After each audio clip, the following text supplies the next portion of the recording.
I guess I'm here early.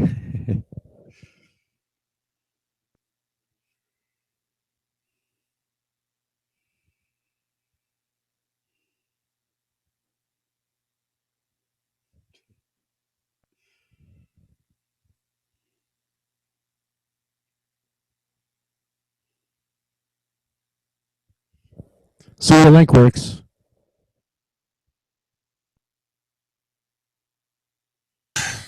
Good. So the do you know this guy named Carpo? I don't know anybody. He goes to Logic Rolls the Dice hangout. You ever been in there? I haven't been seeing that go on recently. Did it stop? I don't know.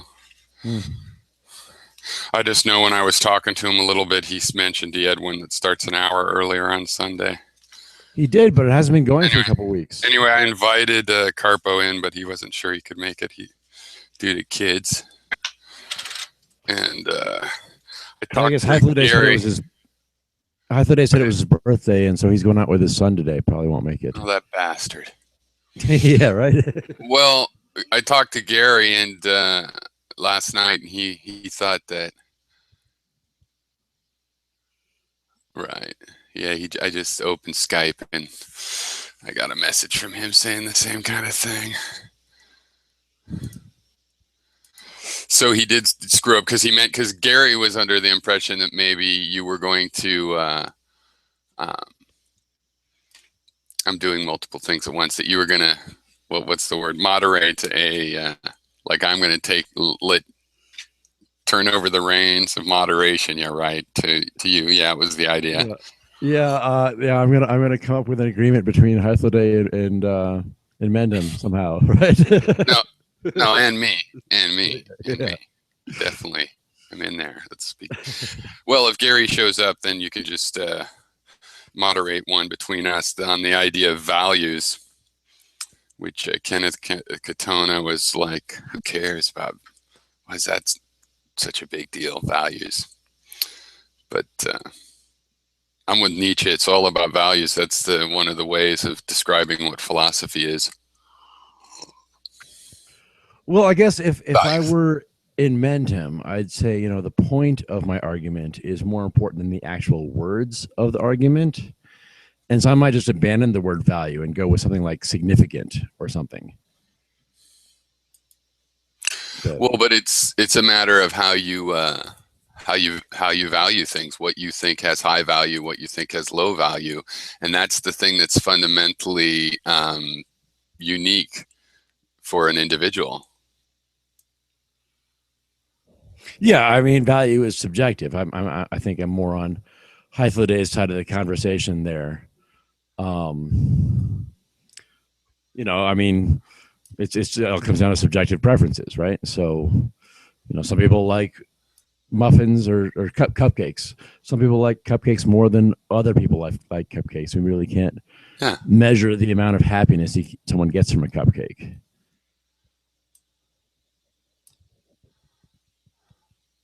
Well, I haven't seen their latest arguments because I've had these arguments with both of them actually in the past. So I don't know what I mean. Gary, of course, is saying that there's absolute value only in the disvalue of suffering. Right? Yeah, he seems to discount happiness. I don't want to misconstrue his argument or anything like that, but it seems like part of it is this the asymmetry argument of the anti-natalism, such that the suffering is valued, but the happiness is not valued, because basically there's two types of happiness: that which is because we relieve some suffering, and then any happiness that isn't from the relief of suffering basically is superfluous, has no value. It's just psychological kind of thing.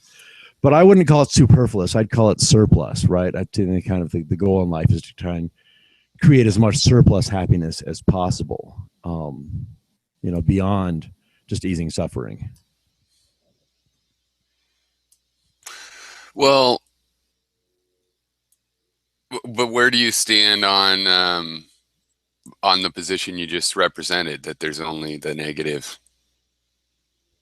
I disagree with that. I was just trying to I think reiterate in my I own think if words what there David is, Adam says. even if it was true, it doesn't really matter, because even if that was the only kind of, it's like if let's say negative numbers are kind of imaginary. Like before we had imaginary numbers, I mean, a negative number is like you're telling me it's a number to owe something.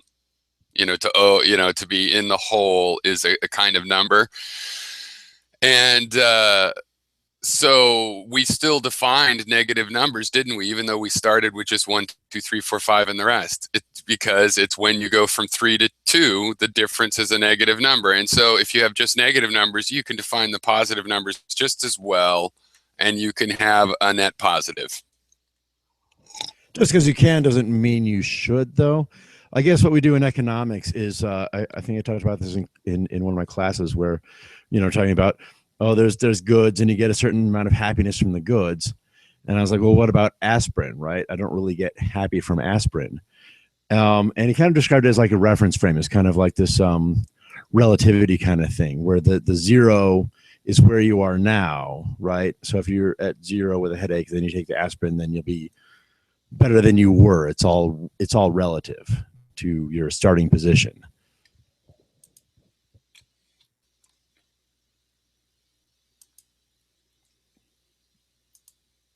What are you drawing?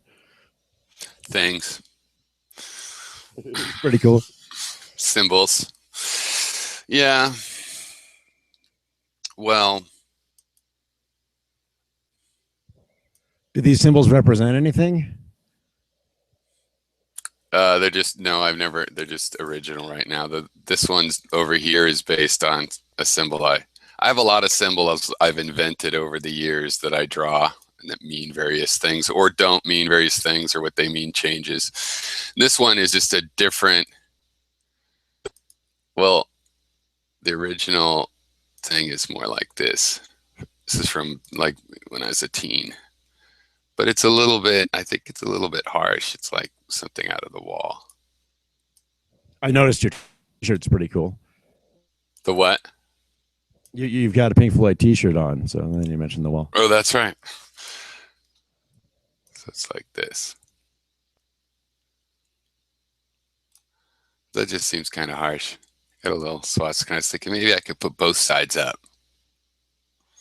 Yeah, I like that one. It's like Batman. Yeah, I know. That's what I was realizing as I was drawing. I'm like, I'm copying something. What is this just like? And I was thinking Spider-Man, because Spider kind of has that thing. But yeah, Batman like is Spider. more Batman though. But and then this I was just scribbling, and then I drew one that was this one. I like this a lot. That's a sloppy version.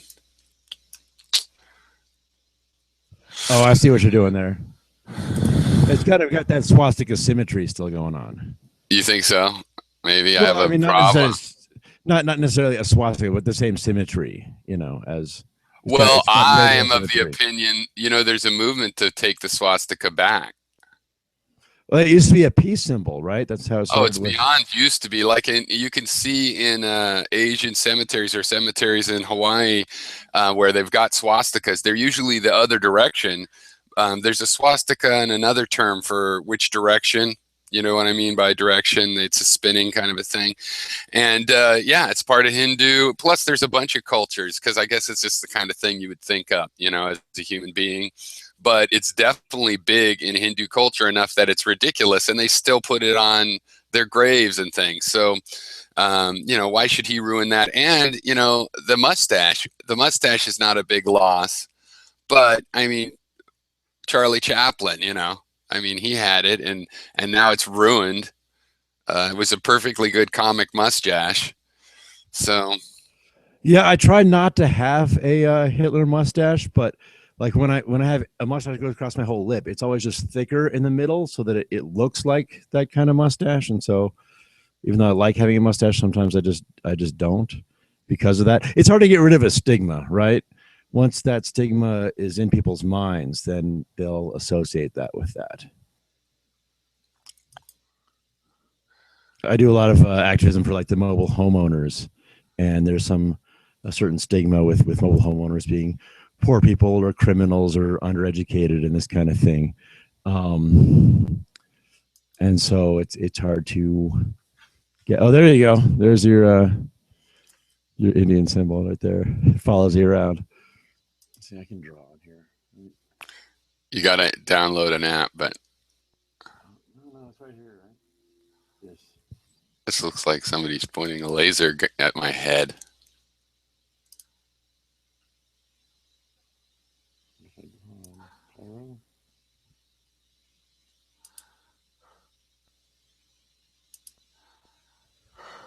See there, I drew a line on your eye, right? Can you see that? On my eye, you can draw on me? I drew on you. I That's ridiculous. wonder if I can erase what you drew. I hope not. No, I can only erase what I draw.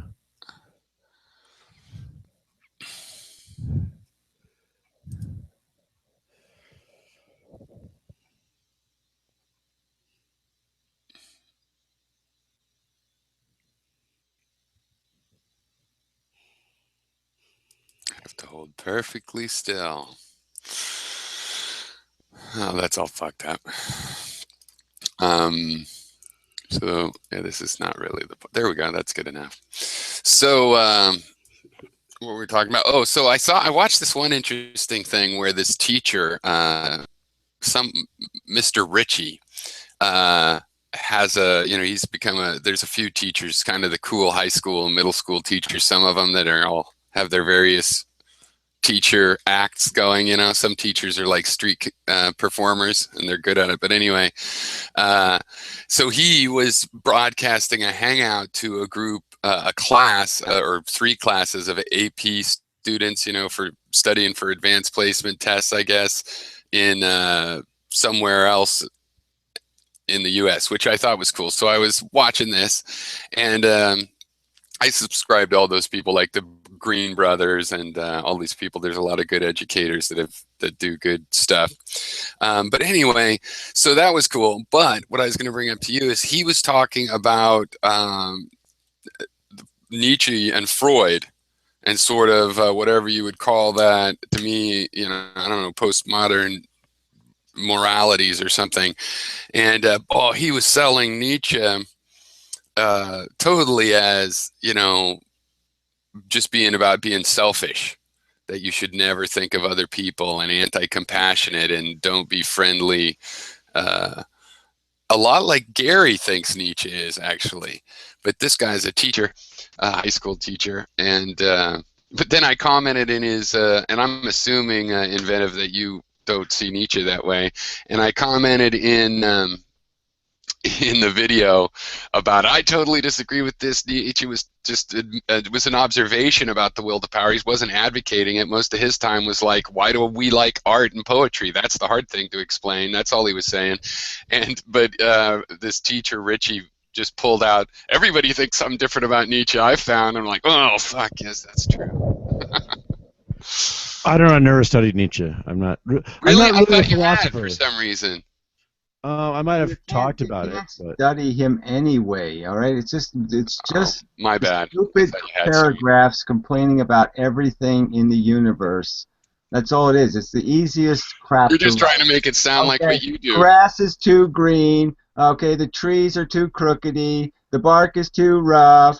It's too windy in Hawaii. How could you be complaining about that? There's too many crabs in the ocean. How could you be complaining about that? Well, I'm just pointing out. I was just saying that sometimes critiques are useful. That's why I included a couple of my own. But I'm just saying it's the easiest thing to do in the universe is to complain about how everyone else stinks. It's really easy to do.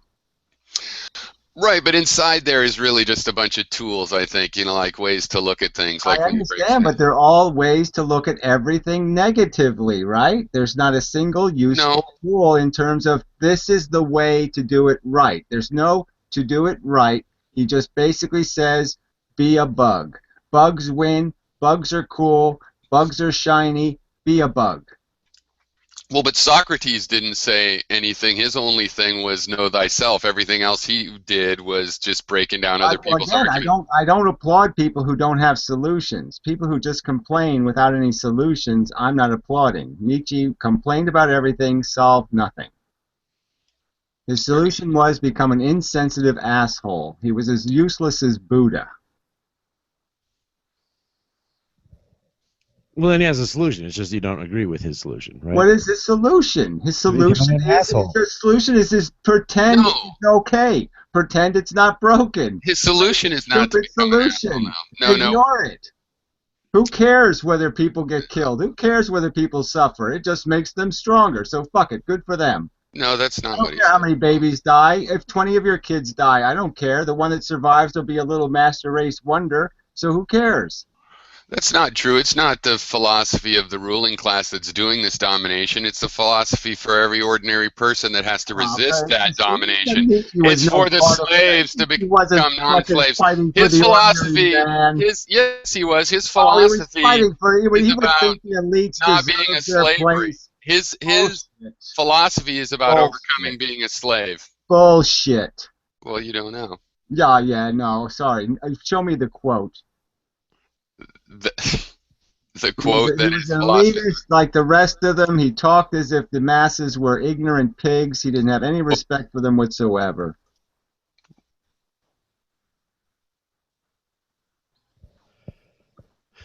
Yeah, there's some theories of revolution where that revolutions without some support of the upper class and the well-educated don't seem to do well. That the poor people have to somehow get some of the upper class on their side for a revolution to succeed. Yeah, the hell with that. As soon as your revolution needs traitors and backstabbers, you've already failed.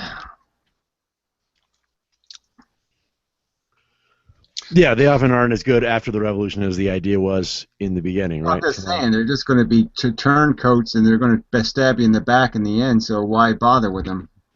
You just shoot the benefit. Those are the people you shoot first. The fence sitters, anybody you can bribe to switch sides, you shoot that person first.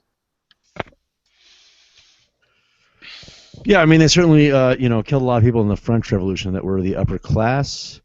But there were some upper class people that were on the side of the revolutionaries. I'm just saying they're not. That's like saying the Kennedys were for the working people. It's just bullshit. They talk the talk, they don't walk the walk, so it's all crap. But they have the power.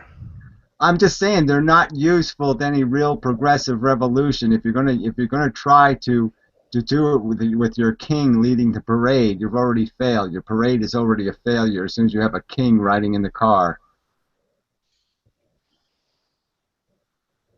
Did you guys see that Selma movie about the civil rights movement and how Martin Luther King? Yeah, well, I heard that it was a sappy piece of crap that didn't come close to even being true to what we know to be the truth. I'd agree with that. I think there's elements of truth in it, but I've seen documentaries about the civil rights movement that made me cry, and that moved me. Well, I'm just saying they changed the way they even dressed people inaccurately. Like the butler. I mean, when you can't even dress people the way the photographs display them, what the hell is that, right? Haven't you already lost? As a documentary, when you put everybody in clothing they weren't even wearing, when you put everybody in white shirts when they were wearing blue shirts, you know what I mean? I mean, when you're doing those little kinds of cheats. What else did you cheat on? Hollywood does that all the time, and it bugs me. Everybody on TV lives in a apartment that's way better than what someone in their position could afford, right? Well, I'm just saying, as soon as you start cheating, where does the cheating end, and where does the truth begin? I'm just saying, as soon as you just don't have any integrity once you start doing little. Like I said, I mean, if you're willing to cheat on the little things, you're probably going to hatchet the big ones to pieces. There's some verisimilitude in any fiction, right? There's some kind of relationship to the actual reality.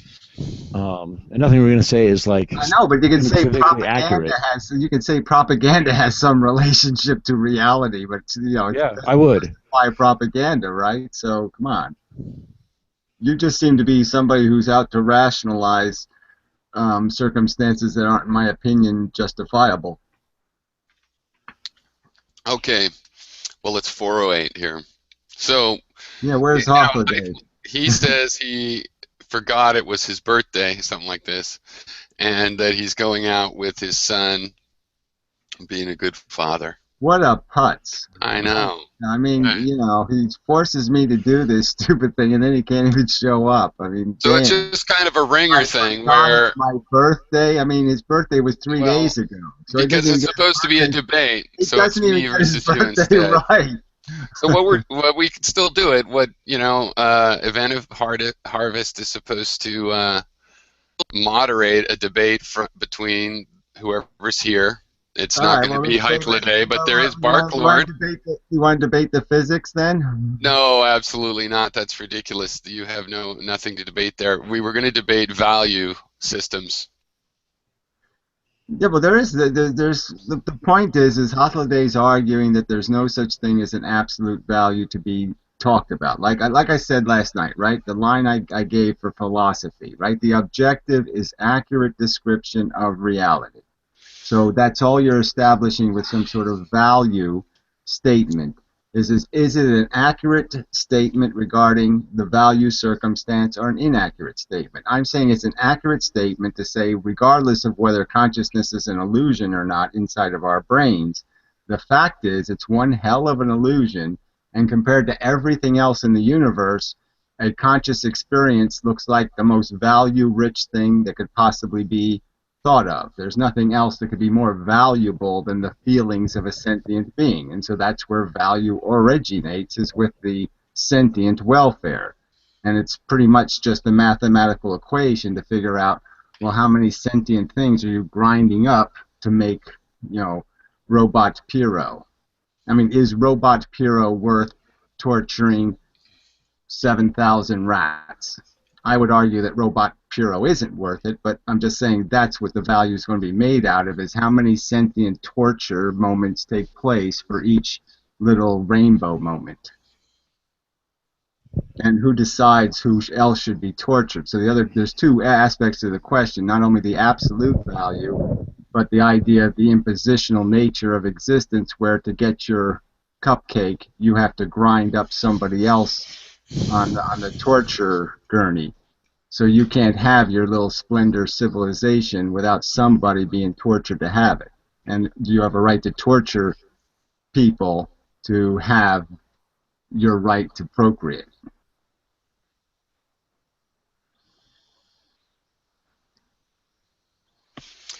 So Sam, are you going to moderate? I'm not sure what that really means. I mean, is that what, enforcing some set of rules that people agree to, or?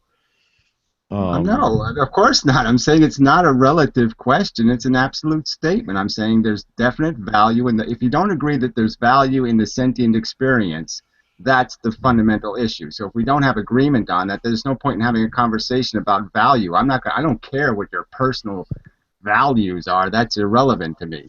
Well, here's the point. Here's the point about what you just described. Descriptions of reality. So if here's the problem with what you just description of reality. If you're saying it doesn't matter whether we're all strapped up to Mengele's torture chamber or whether we're all eating Barney's dinosaurs cupcakes, if you're telling me those two worlds are equally good, then there's nothing to talk about. Well, obviously nobody's going to say that. Let's just talk about the first thing you said. So if there is absolute value, to me, you just said that value doesn't come into the equation until there's some sort of sentient life form. We know that it's possible, and you would like to achieve allegedly a world where there wasn't any such thing as a sentient life form, that there was a time before sentient life forms. It is possible for the universe to exist without sentient life forms, meaning it has no values. Therefore, the values are not absolute. They're contingent. Excuse me, I want to finish. The values are therefore not absolute. They are by definition contingent. Contingent is the opposite of absolute. They are contingent on the existence of life. All right, well, I'm not going to, as soon as you use a cheat word, I'm not listening to anything else. Whatever, what cheat word? Values. It's not about values, it's about value, period. Value, no values. Values is a projection of declaration of value. Value Inventive is harvest, a what noun. I'm talking about the moderating is going to noun mean is keeping value. their I'm not talking point. about the verb valuing. I'm talking about the noun value. I think it might be good to start with some Doesn't matter. definitions. It seems Doesn't there might be change what I Yes, some. said. goddamn does matter. Well, it One doesn't change what I subjective said, crap. Gary. One is subjective crap, and one is an accurate description of reality. Is it not an accurate description of reality to say there is absolutely nothing in the universe that looks like it could make a goddamn difference whether it blew up tomorrow, except for a sentient life form that may experience harm if that happens? You're just ignoring what I said about this repeat of what you just said. Okay. I'm sorry. Yeah, I am ignoring. I told you. As soon as you exactly. ignore the values, we're done. Yeah, Because well, I'm not you accepting had an values excuse. The point as a is, meaningful word. well, whatever. When do we get to go back to the point that was being made in reaction to your point? You didn't make a point in reaction to my point. Yeah, I did. You just said you ignored Answer it. the question. Is there something else to value except sentient organisms? Name me the something else to value. The welfare of a sentient. There isn't. We agree on that. Yeah, that's the whole Okay. point. We started from. Now we're talking about experience. Then we're saying the only thing that's really valuable is conscious experience. You said that Hythlodae's point is that there wasn't absolute values. I pointed out that if you don't get values in the universe until evolution takes long enough to create life, then it isn't absolute because it's contingent on the creation of life. No, because it exists as soon as there's a possibility that it exists. Something doesn't have to exist for the welfare of it to matter. So if something exists 10,000 years from now and I pollute the Great Lakes and I give it cancer, okay, the fact is what I did now has value because it will cause that effect 10,000 years from now. So that when life forms doesn't make any difference. There's value is always contingent to the existence of a sentient being. Yes, it has to be relative to the existence of a sentient being, but clearly there's a value statement that could be made even before the sentient exists, just like there's a value statement to be made for the welfare of a child before it exists. Okay, you can know ahead of time that the kid has a defect. You can know ahead of time you don't have enough money to raise it. There's already value questions about the welfare of that being before the being even exists. Can I ask a question? Yes. What is the difference between value and interest? Interest can be like subjective nonsense, like you're interested in soccer, okay? You could be interested in football, you could be interested in soccer, you could be interested in croquet, okay? It's completely subjective. You're projecting the value. I'm arguing about what has actual real value regardless of subjective interpretation. And what I'm saying, if there was no human beings on Earth, there was no human beings that existed, and I created a sentient rabbit and I put it in a little plastic bubble in space, value now exists because the sentient rabbit has a welfare. If you torture it, it matters. If you comfort it, it matters. That's real value, where all the rest of the values we usually talk about are subjective, nonsensical, associated values. They only have value indirectly. They don't have value directly. Can I ask you this similar question? Is there a difference between value and significance?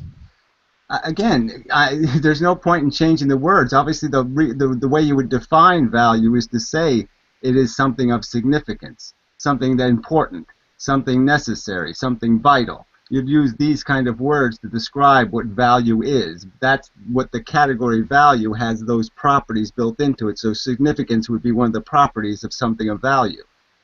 But you say interest. I think can be fruitful to see value and interest as equal. You say interest is it's subjective, but if you take different species, they have and compare it with other species, they have other interests. They're not an value. intelligent organism. I'm talking about an accurate description of reality.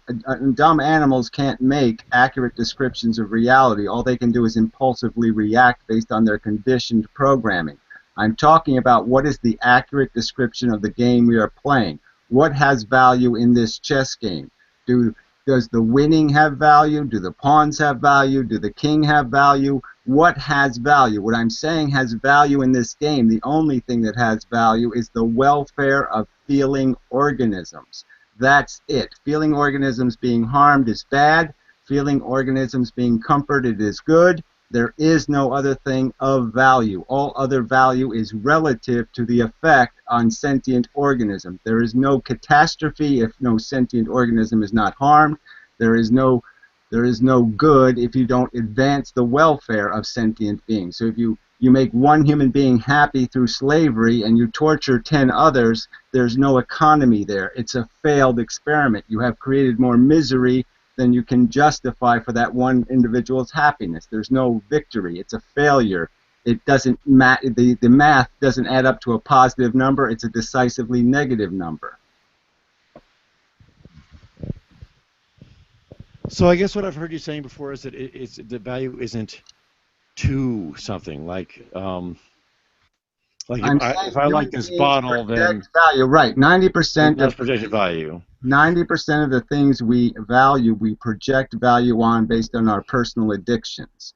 So we're personally addicted to football, or we're personally addicted to cigarettes, or we're personally addicted to cupcakes, or we're personally addicted to some food, cheese, and we derive personal value based on our personal addiction.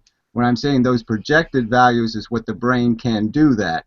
The brain can also understand, and it can understand values that it doesn't have any personal interest in. It can understand that something is right or wrong, and it doesn't even gain from the process. It can actually volunteer to be tortured when it understands it's the right thing to do.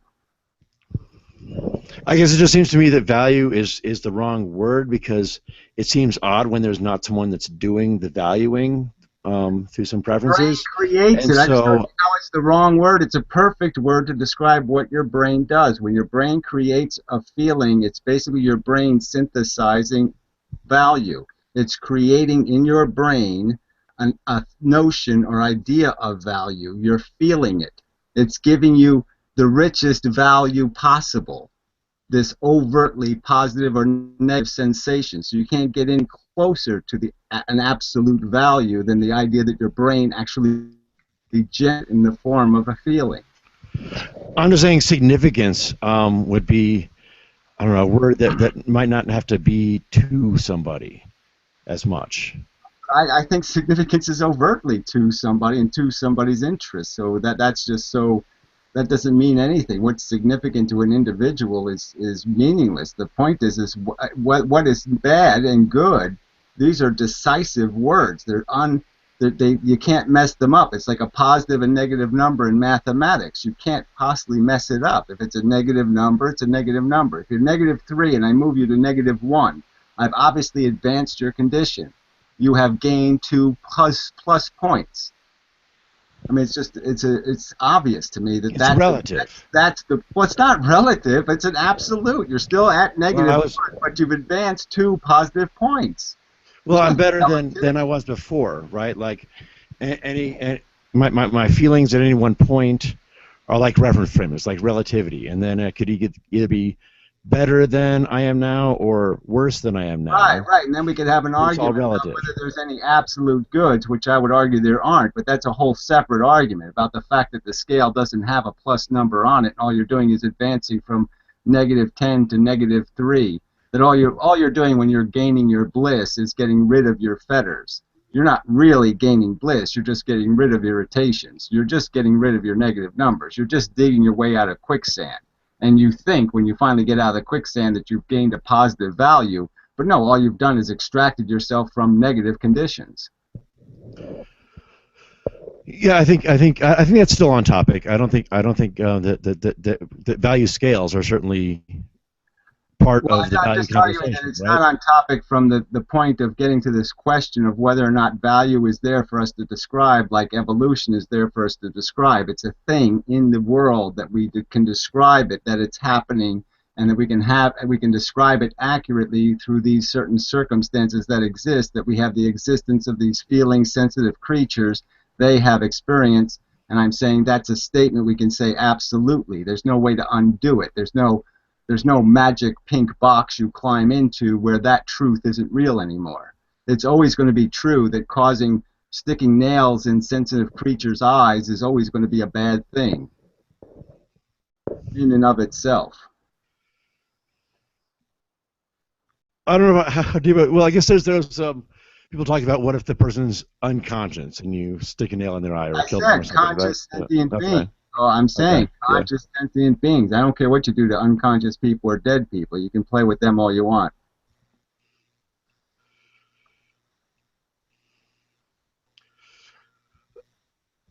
Yeah, I don't know. I mean, we understand where you're coming from. Gary, we've heard you before, right? Like many times. You've been talking about this for a long time. So I don't know if there's anywhere new to go with this. Well, right? I do. I know somewhere new because there's a part that hasn't been addressed, and it's what does absolute mean? Real. So values are real. That's what we're debating. No, I'm saying value is real. It's a real value is real. See, more than one thing has a value. It's created like a thing. It's actually created by brains. It flies into their world. It flies right out of them. When you're having an experience, you're creating value. I don't know why that's such a bold and hostile statement. It isn't. I don't understand why there's a debate about absolute values when we know that the universe, according to your theory, is valueless without sentient life. Then why would you call it absolute? The law of gravity. I don't know how. The law of gravity could be called absolute. It's so obvious. Obviously. Well, then listen for a second. Obviously, consciousness. You have to moderate. Inventive. Okay, what's the point? I mean, I don't know. Letting other people finish their statement. Evolution, in this circumstance, created consciousness. Consciousness Inventive, is I've given you control. It's a unique thing to control on this side. I don't know what do you want to control. I want to be able to finish my statement. Because consciousness didn't exist 10 billion years ago. I'm not talking about that. I'm not talking about that. Doesn't absolutely exist that's not now. what I'm bringing up. All right, consciousness doesn't absolutely exist right now because it didn't exist 10 billion years ago, right? So because consciousness didn't exist on Earth 10 billion years ago, that means consciousness can never be absolutely exist. Absolute. That's just a useless definition of absolute, but I would rather say there are some things that would probably pass this test. So, for example, without sentience, there's gravity. There's photons, right? And how do they create positive and negative value? They don't, and that's why the value, the photons could be considered absolute. But see, then you have the whole Big Bang, and there might have been times when there wasn't photons or gravity either. So even they aren't absolute. That's why we say nothing's absolute. But there is a relative certainty. Absolute truth, okay? That means truth that doesn't change based on any relative interpretation. It just means that it's a truth that's established as a truth. Like evolution on planet Earth, in my opinion, is an absolute truth. There's no reasonable alternative theory. It did happen. It's a fact of our existence. It can be put in the absolute truth category. There were tyrannosauruses on Earth. They did rule the Earth for millions of years. That's a truth. Yeah, but you're not taking into account that if human beings and other sentient creatures are creating value, they are the created value, and our what value, what does the value mean? Experience. Wait, can't see. I don't get to finish. You're making the machine valuable. I'm saying the thing that the machine makes is valuable, not the machine. Either way, it's the same thing. Either way, if that's Gold the case, has value, not the if that's the case, then we need to look at each one of those machines, each individual machine that is creating value, and compare the kind of value that is created, or that it is creating, or that it embodies, whichever of those. And we look at each individual case. We do not find that people value the same thing. Thus, the values do not look absolute. A verb again, right. Back to the verb. Whatever the fuck you're talking about. Verb. That's right. Using verbs, excuse me. I'm talking about feelings. I'm not talking about thoughts. I'm not talking about what people think. I'm talking about what they feel, and I'm saying it only matters what they feel. If we gave everybody lead paint and they were all imbeciles and they all chased But not everybody feels. They were deliriously happy, it would be a fact that they probably improved their condition. And it's just a fact. It's a better world with imbeciles than a world with people who can understand that there's a problem if they can't solve the problem. You're better off being an imbecile and not being able to see a problem if you can't fix a problem. But when some person feels cold, they like it, and another person feels cold, they don't like it. Well, that's not what we're talking about. No, what are we talking about? Well, I was going to finish my sentence, but we were talking, as Hoffaday pointed out in 15,100 videos, We're talking about the extremes of cupcake and nail in the eye. We're not talking about the crap on the fence. We're talking about the obvious things that you can declare good and bad events. Like pain. Well, like all kinds of obnoxious conscious experiences. Yes, pain, nausea, stress, tension, fear, terror. Yeah, there's lots of emotional experiences that are absolutely horrible to experience. They're still taken differently. Different people. We're talking about the extremes. Again, no, we're even talking in the about extremes. the extremes. Even in the extremes, if what counts as the extreme? If I'm feeling nauseous, extreme nausea might be different. You're telling me Have a higher that, okay, tolerance. that'll be a way of finishing this conversation when you Whatever. tell me that Yeah, you somebody want to on start Earth- the that there's conversation. somebody on Earth that enjoys extreme nausea. You Okay, go ahead and want to make start that- the conversation make by that assuming statement. you're correct. That's not a Go ahead and conversation. make that statement.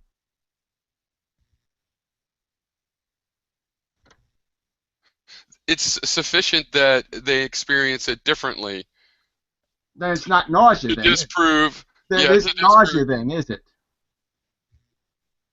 The fact that it is nausea, but it's still there. Yeah, but it's nothing like any nausea I've ever had or anybody else ever experienced. It's completely different because they enjoyed it. No, Yeah, their that makes a lot of reaction to sense. it is different. Enjoyable So, nausea. Yeah, let's put that on the list of one of the new scientific inventions. Enjoyable nausea. well, there's people that enjoy cutting themselves. So Well, again, they do that because they have That's a pretty broken extreme. psychology. Are those healthy people, Hero?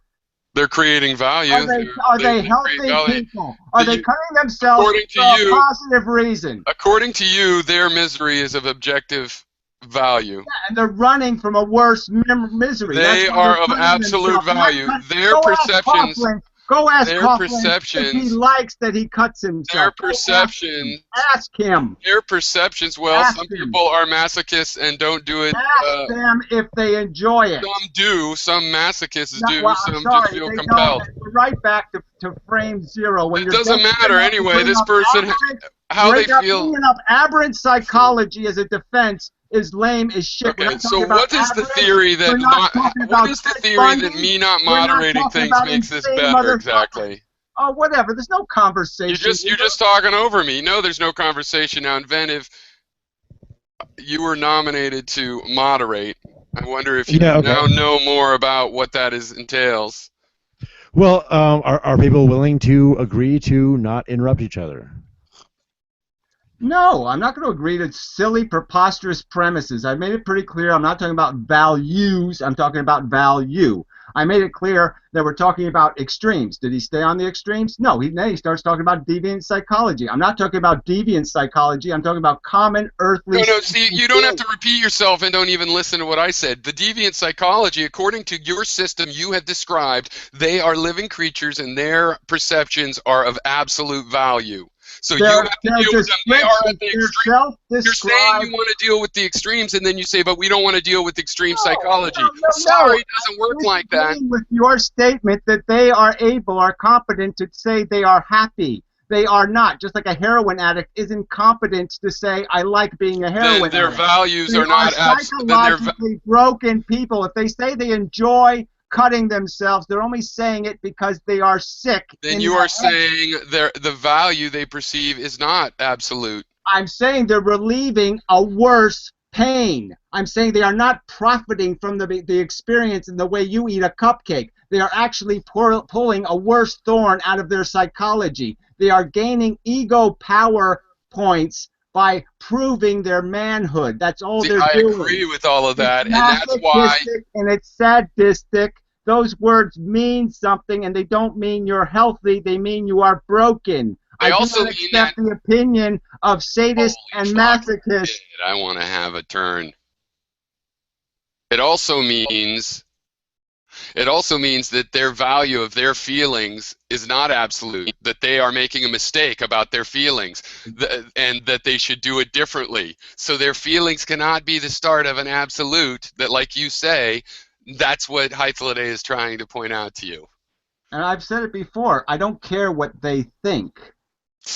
I don't care what they think about anything. I'm saying, is it an accurate description of reality? What are the accurate descriptions of the reality of the psychological human being? And I'm saying it's a Freudian answer that is more accurate than somebody self-claiming I'm happy or I'm doing good or I'm winning. Their self-testimony about what they are doing is irrelevant. Their self-testimony is irrelevant, and yet how they feel is the absolute basis. That's the contradiction. That's right. Trying to present us. A retard could say lots of stupid, idiotic things about its condition because it's retarded. And what you can tell by looking at what? Their behavior. Because it understands. A retard could say, I like owning slaves. Me like to whip slaves. Me like to kick slave in ass. A retard could say lots of stupid, ignorant things because it doesn't understand. Well, it doesn't seem to me like the fundamental value in your universe is really the feeling of suffering.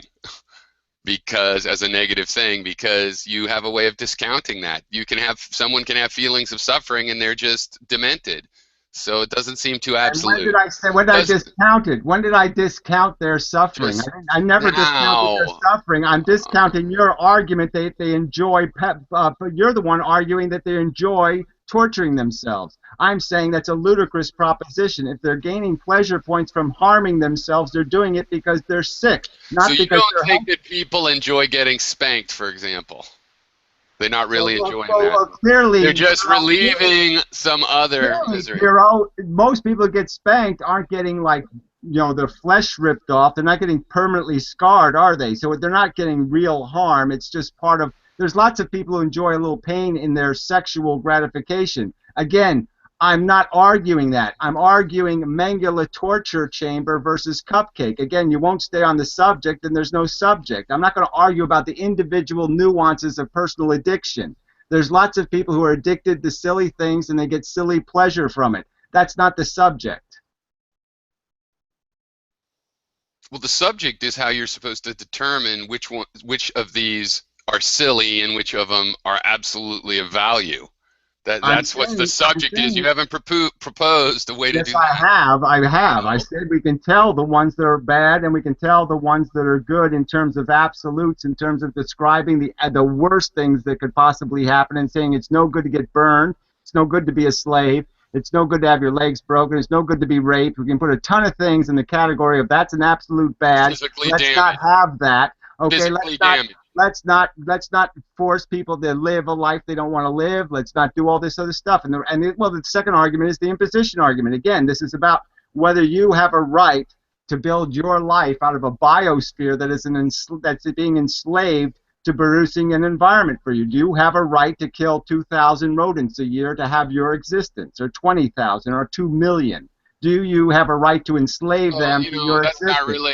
I don't think that's. Well, that makes your argument sound easy, but it's more like, what if you had a life form that just produced its food, with sunlight and dirt, that would mine and the chemicals from that and created food that way? That would be perfectly fine, right?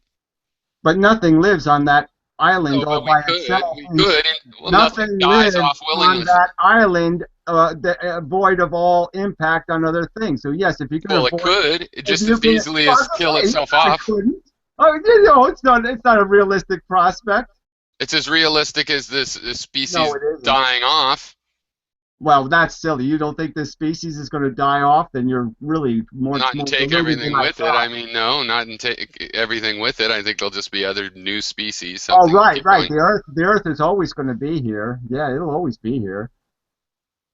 See, that's just so stupid because I didn't say the Earth was going to be here forever. Was that really the point? What's the difference? What's the difference whether we're here for another 1,000 years or we're here for another 1,000,000 years? We're not going to. You're the one that thinks there's some difference, that it has to be stopped. Another fucking thing, but keep torturing individuals for no good reason because you don't accomplish anything. You watch silly soap operas, you jerk off, you drink Coke. You don't do anything that goddamn matters. So why are you torturing sentient organisms to do nothing? Well, nothing matters without the sentient organisms either. So what's the difference? The net difference is the same. Nothing's getting cancer. Nothing's being tortured. Mars is working really great. There's no cancer on Mars. There's no ALS on Mars. There's no diarrhea on Mars. There's no vomiting on Mars. There's no chronic chemotherapy on Mars. There's nobody getting burned to death alive on Mars. There's no World War II with 50 million victims getting horribly killed. There's no orphans on Mars. There's no sad people because they There's got no lectures There's masquerading as debates on Mars. I could go on and on and on about the fucking goddamn benefits of being a Martian.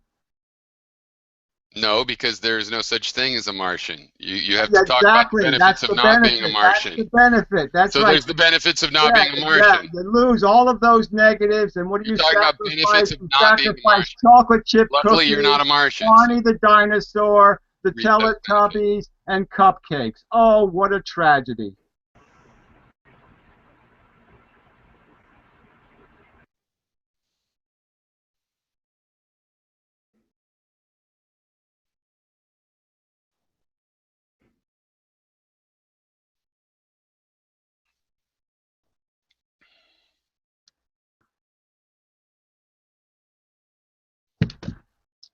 I guess I won.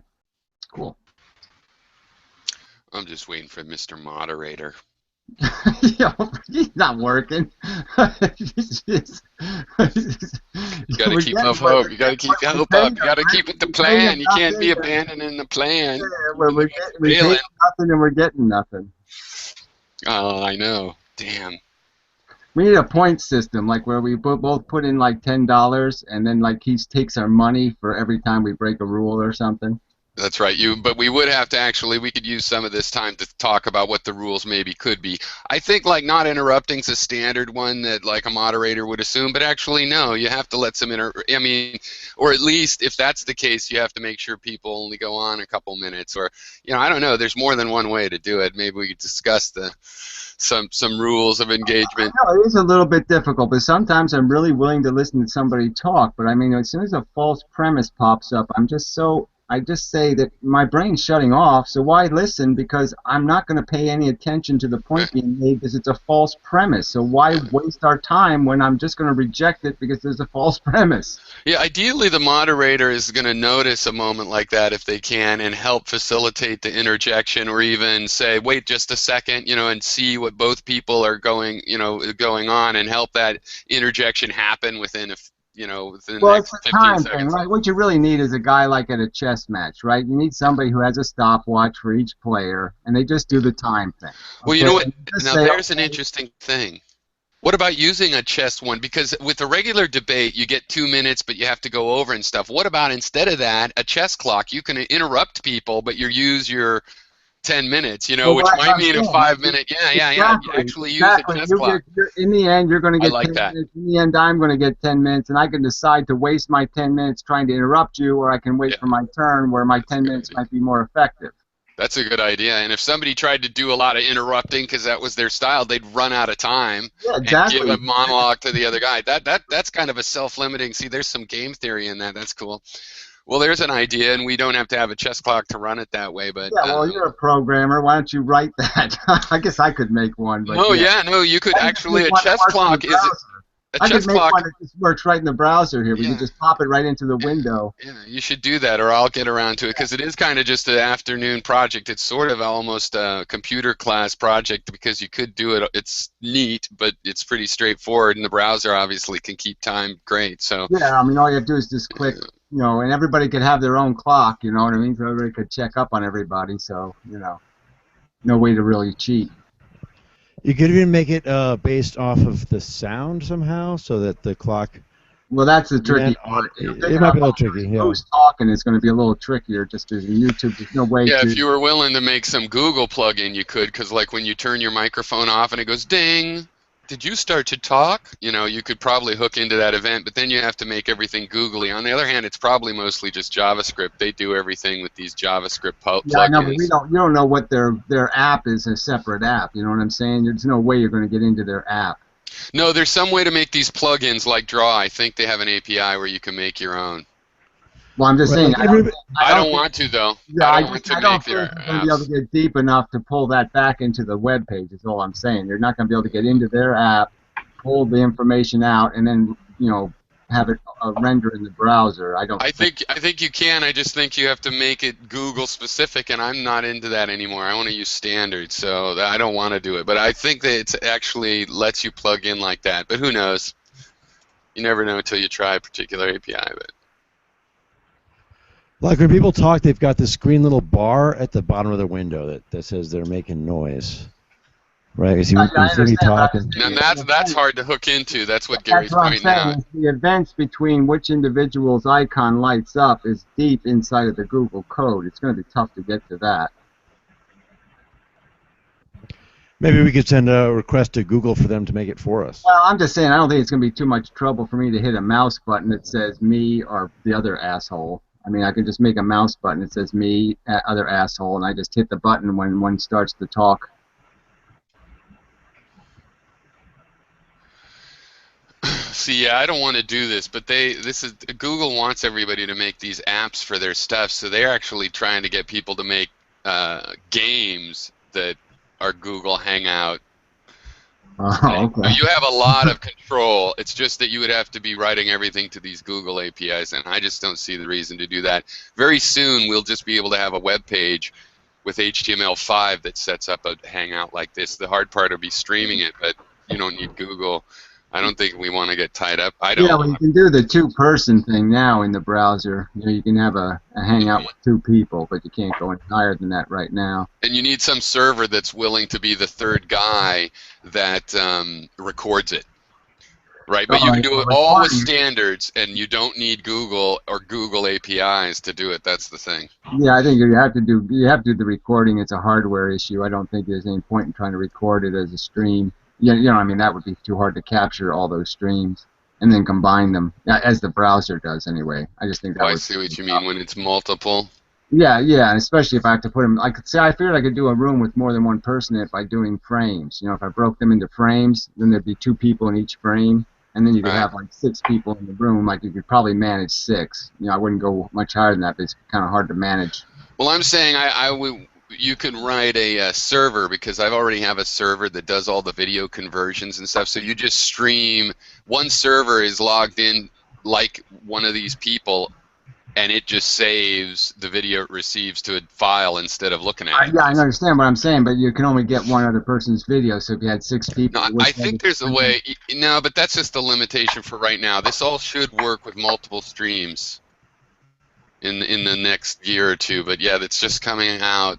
This WebSocket stuff that it's based on. Yeah, well, what's that called again? It's like Google. It's like Firefox Friend. They have a little smiley face on Firefox. You know, you hit that little smiley face and it loads your camera and your mic. Oh, I see what you mean. Yeah, no, but there's even going to be tags where you can just in your web page, like on donotgod.com, you can have. Well, I did. Yeah, I've already loaded my own. I can load my own, or I can load somebody else's, but I can't combine them yet unless I use frames or something. I'm just saying right. I can't get them both. I can't get them all to mix into one stream unless I use frames or some other artificial mechanism. Right. Yeah. WebRTC. That's what it is. Yeah, it's the publishing part. You actually have to have 2 people in the room before it's almost, you know what I'm saying? It's like you have to have each person, you have to put your own software into each room to grab the stream from each one and then combine them. So I'm just saying it's doable. I'm just saying it's not simple.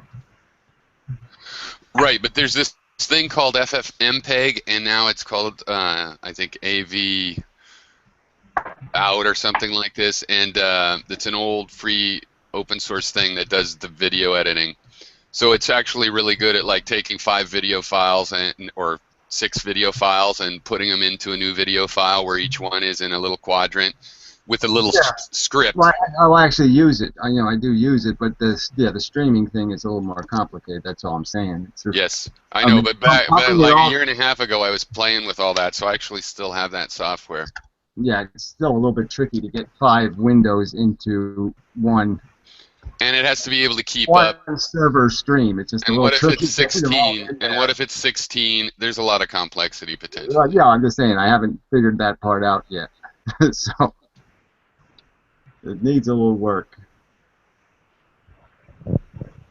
But just as one-on-one debates, and then you can record it yourself, I'm just saying it is a useful utility to have. So I am going to start putting my own videos out, you know, non-YouTube ones, just to, you know, thumb my nose at YouTube. See, no, the WebRTC already does have multiple peer connections. So like in this sample page I've just gone to over here, Yeah, I would have to play with this later, but it has 3 parties in there. At the WebRTC, look, and it put my, what's going to happen if I do this? Start. I'm going to try right now, actually. Yeah, it loads my camera pretty well, so it does. Like I said, it does work to create the source stream anyway. But like I said, it's when you add other people in the room is where it starts to get tricky. Oh, I see. It just called me. It called myself. Here we go. And showed 3 windows. Yeah, you can have multiple peer connections, and they're working on it so that if you did have 20 or 50 people, they're all doing the kind of the LimeWire sharing. Like you just receive 3, and you send 2 of them on. Everybody ends up receiving all 32 from different people. 32 would be too much, but obviously Stickum can do 8 or something. Well, I'm just saying, you can imagine it would be like Stickum in the old days. Remember all the lag? I just can imagine how much lag you'd end up with. When. Well, actually, it's better because here's what happens. You have the video streams of everybody on dock, right? And you've got all the chatters. The thing is, instead of just taking up bandwidth, the chatters are forwarding video streams to each other, right? So the people talking are getting like prime bandwidth, sending the videos to each other, and the chatters are the ones broadcasting it out to the chatters. So that doesn't take. It's going to be better. You know how network traffic works. There's no way that you can have my connection's always going to be reliable enough where there isn't going to be a 5 seconds added here or 5 seconds added there. So but it doesn't have to go to the Stickum server, and if the Stickum server is busy with another chat room, it's not going to slow us down. So I guarantee this is going to be way better in terms of choppiness. Yeah, I'm just doubting that once you hand, it's just like handing anything off. When you start handing something off, somebody's going to drop it somewhere. So it's going to get dropped here and there, and that's going to be a lag problem. But we'll see. Yeah, there's techniques for dealing with that, but it is an issue. So anyway,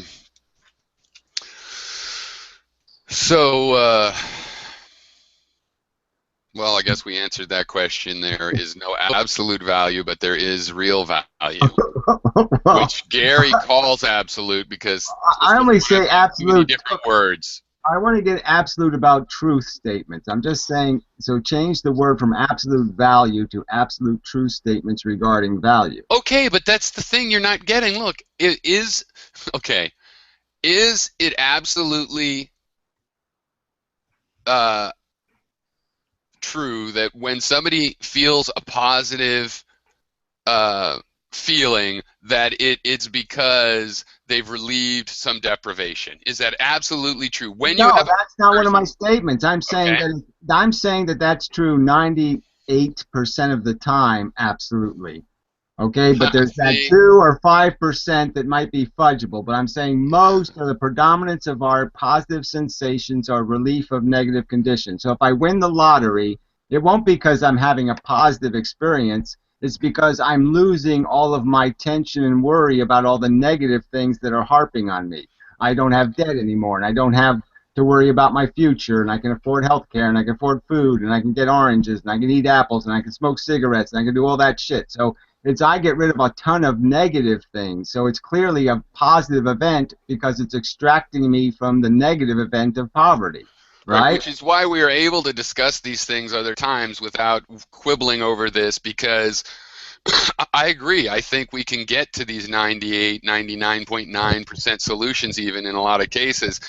To me, harping on the non-absolute part is just that those special cases are still very important. How do we tell when we have one of the special cases becomes very important. If you have a pure, if you're trying to purify gold, then it's very important how to get the silver. Careful, like Mr. Spock and how we describe those special cases, I'm saying we could even make answers for the special cases. They're obviously more complex because there's more complex psychology behind them. But I'm saying they're still solvable. So the problem. What I see though is they're not worth the expense of the amount of math you have to do to solve those problems. It's much better to do the simple math to solve the big, huge problems than to worry about the little problems. Right, and I even agree in a certain sense with your view of things, except for you say it's this whole sphere, this negative value. And I think a lot of, for example, bipolar examples of self-harming, as opposed to just a masochist that's getting spanked, you know, that is often there's supposedly another psychological burden that, yes, they're relieving themselves of by harming themselves in that way. And so they really, it is an attempt to relieve themselves. So fair enough. I mean, it'll just come back to something we have talked about way back, which is, I think if you have this absolute creation of value in the suffering, now you have something that can suffer, there's an absolute negative to that. I don't see why you can't admit that some things could be created the same way that are just positive. I'm saying it. I don't see that eating sugar is relieving some other... I'm saying my answer to you is the same one I've given for physics, is that physics, it's really just all push, there is no pull.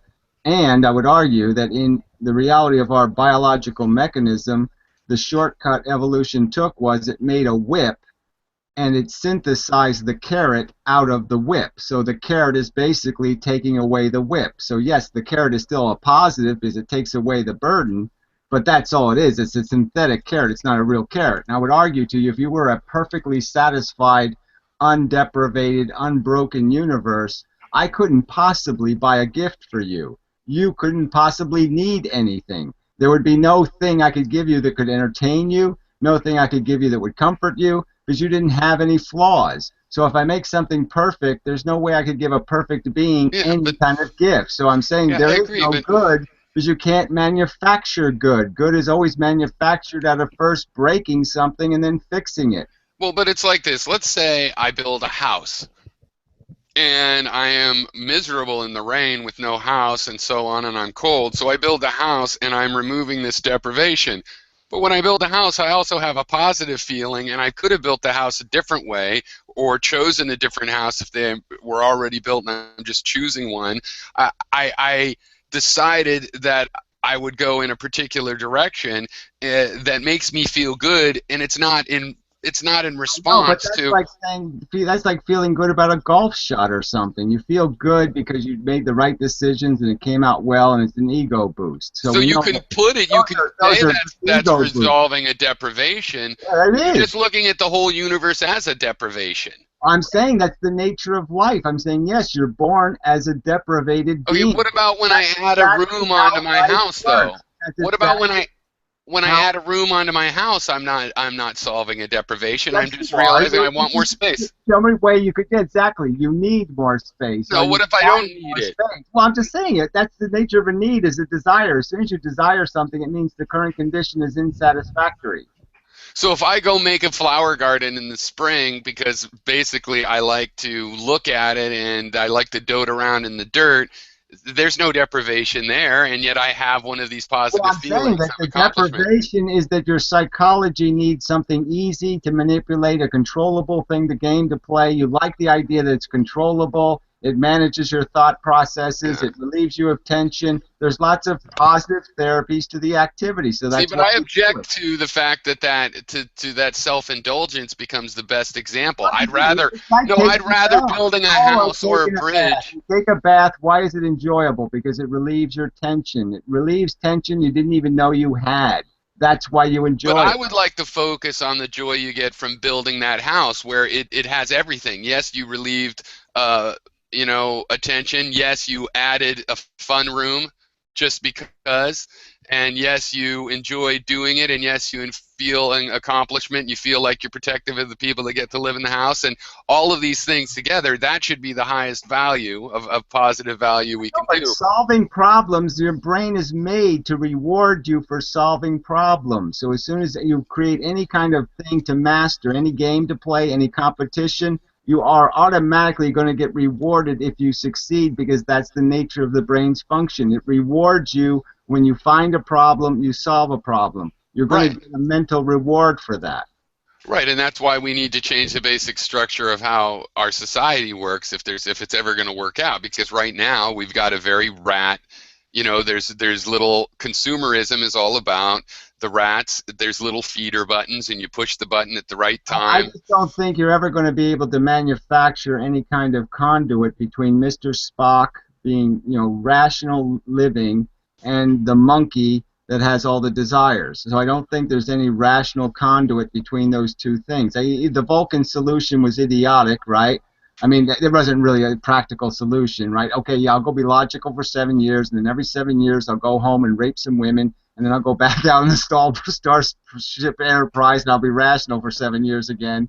I mean, it was a silly balance, you know. No, but it's nobody's perfect, and he had to do that to his logically perfect person to show. Look, they paid some prices for. I'm just saying that I don't think Vulcans, as described in Star Trek, would have existed for 10 minutes because they obviously weren't really logical. Okay, they cheated all over the place. So, Barklord, do you want to say something? I'm glad to see Barklord showed up. Yeah, I wonder if he's still living in hell. He was living in hell, so I don't know. What do you mean, like roommate? Well, yeah, he was in a tenement with a bunch of drug addicts and crazy fucks who were, you know, just really just ragging up his life all over the place. Holy shit. Pause. I'm in a different hell, he says. Yeah, I feel bad. I mean, life is just so hard to manage, you know. And he's a sensitive soul type, you know what I mean. So he's going to feel empathy for all these people and try to help them, but you know, really tough. See, I think I'd reject the idea of Eminem's idea that there's going to be 100% perfect happiness, that you couldn't buy a gift for someone in that state, that people can always be better off, right? I'm saying no, they can't. If you're in perfect bliss, you don't even want to be interrupted. There is no such thing. Well, I'm just saying there is for moments in life. I've been there. Right, moments, but you would get bored if it went on too long. I'm just saying there's moments where I've been in a place where I don't want anybody knocking on the door. Yeah, but it's just a moment. Well, there's those moments. But then if another girl walked in that was also naked, then it'd be even better. I'm just saying that obviously our psychology is capable of achieving the sense of satisfaction, and it's only because we are biologically designed to be unsatisfied that I become unsatisfied again. It's because we are biologically designed to keep feeding. But I don't see. To me, the solution. And going back onto the gladiator field and cut up some more people. So but the solution is to not take your dissatisfaction quite so metaphysically. Like it's there only to motivate you. You're supposed to notice that you're dissatisfied so you can do something about it. If you're really dissatisfied, do something quick. If you're a little bit dissatisfied, maybe make it a weekend project. I don't see a problem with being built that way. Finding a way. Wait, but I want to finish what I'm saying. I want to finish what I'm saying. I'm going to finish what I'm saying. Well, I'm just saying, what's the point of it, okay? I mean, I don't accept your premise. I don't care. You're not the only one here. Well, all right. I know that I'm not the only one here, but okay, go ahead. No, never mind. Never mind. My only point is that I think if you're really fair, you'd understand that your taste for life, your lust for life, is part of your psychology. And it's not a rational thing. So like where Schopenhauer says his little line, you know, if pure reason was to decide whether people procreated, there would be no people on Earth. Because it's not a rational decision people make, it's an irrational one. And I'm just saying the game itself is fundamentally idiotic. Look, you're addicted to it. We need to be rational. Addicted to it. Just admit that you're addicted to it. No. And you need things to be alive because you're addicted to the notion. No, here's the way. I want to say again how I see it. Let me finish my sentence. Okay, go ahead. It's just a notion in your head. There is no real value to the existence of life in the universe. It has no real value. It's only a notion in your head. And just like the non-existent Martians that you've never cried for a day in your life, humans could be non-existent and there would be nobody lamenting their non-existence. It would not be a negative event for humans not to exist. But in Eminem, when you say that this is irrational, it sounds like there is something that transcends chemistry and matter. You call it irrational. How can you impose that? I don't know what that means. I mean, look, I waited to not interrupt. I'll do the moderation, I guess. But did I interrupt him? Yes, no, you didn't at all. I just thought I wanted to say something, so I let you respond to him, and you're like, "What does that mean?" Basically, let's just hold that for a second. I want to say, yeah, I agree. We're born here into the situation you're talking about. It could look like a dirty trick where we are designed to be dissatisfied, where you could see rich kids. Maybe their parents didn't love them enough, and that's why. But even if they did get enough love and were just spoiled or not spoiled, they could still turn out, because the human mind obviously normalizes itself to its situation and finds the things that bothers it no matter what. So we are programmed to be dissatisfied in that sense. But to me, I'm satisfied with having learned that you can just look at the process differently. And instead of feeling dissatisfied when you have one of those feelings, it's just information about things that maybe you want to change in your environment. Maybe you should move. Maybe you should learn how to not let it bother you. Maybe whatever. It's just coming up. And so that is, I don't feel it's a dirty trick against me now that I have figured that out how the game works. That's psychological advice. That's not philosophy. So again, I want to argue philosophy. I want to argue what is the factual reality we exist in. I'm saying as a factual reality, there is no evidence that life produces anything that necessarily needs to exist. Just as the non-life on Mars is not missed by anyone. Yeah, I don't think it needs to exist. Isn't something producing anything but addictive psychology. I don't argue that it should exist. You're saying it should not exist. Exactly. I'm saying it's addictive psychology that's torturing half of its members. Half of the members of the fucking game we're playing are going to be tortured. I don't think that it should or should not exist. I don't think, you know. Well, I'm just saying, if Mengele comes up with a plan to kill 10,000 children to make one human being, you would say that's insane. Well, right now, nature kills 10,000 baby octopuses to make one adult. You're saying that's okay. I'm saying that's Mengele's insanity. It's cruel and unusual punishment. It's an insane game to play. You do not kill 10,000 baby octopuses to make one replicating octopus. It's insane. It's a silly experiment. You don't do it. I don't think it's so bad that things die. Sometimes it's fact that they suffer. I'm not talking about things being dead. I'm talking about the experience of attrition. Well, that's what you said at the end of his sentence. The experience of being eaten by a crocodile or a blowfish or whatever. The experience Somebody else is trying to get in up and eaten or having your legs ripped off. These are negative experiences. I'm talking about the experience of dying, not the experience of being dead, because obviously being dead isn't experientially significant. Somebody else was trying to get in there a bit ago. I was trying to Socrates? get in. Yeah, go ahead. I was trying to get in, Piero, because you do nothing. I don't even know why you do philosophy, all right? Because well, you're one of these guys. I'm not one of these guys. I'm not. Don't even say that, okay? I'm not interested in your psychology. I'm not interested in your judgment of who a good philosopher is. What do you know about it? About judgment. You are not bad, dude. Look, we're talking about, right, if you're going to do philosophy, you care about the answers, even if they go against what your psychology says, okay? You do philosophy, you come up with the objective truth of a matter. It doesn't matter what your psychology is. Look, I hate anti-natalism, right? I'm an anti-natalist, but you know what? It goes against everything that I am and everything that I've ever assumed that I would obtain in life. And I said, no, I can't do it. I can't fucking pretend that life is great when it fucking is garbage. And all you want to do is sell your fucking psychology. Period. And it's garbage. And this is what you're sending out there. And we're not saying, look, I get it, but don't pretend that life is something, as Gary would say, phantasmagorical, because it's not. It's garbage. It's shit. No, there's good parts of it. They don't come anywhere close as adequate payment for the bad parts. And according to you, I mean, that's a personal judgment. They're not really good, okay? That's a matter of personal value. No, it's a matter of addiction. Up for themselves. It's a matter of addiction. Addictions do not count as value statements. They count as psychology statements. Again, you want to argue psychology. I want to argue philosophy.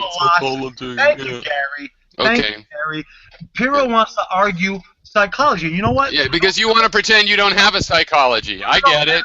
No, you want to skip that step. Right. Okay, right. Like they say they're arguing about truth, and they won't admit that happiness exists, even though it obviously does exist. I promise I will let you finish. Piero, psychologically, I get it. I get where your argument is coming from. I'm not Gary arguing. is talking about people's feelings. Hello, is that psychology? No, that's feelings, and that's okay, though. Now, when I say it's a good feeling, when I say a good feeling, you don't want to talk about it anymore all of a sudden.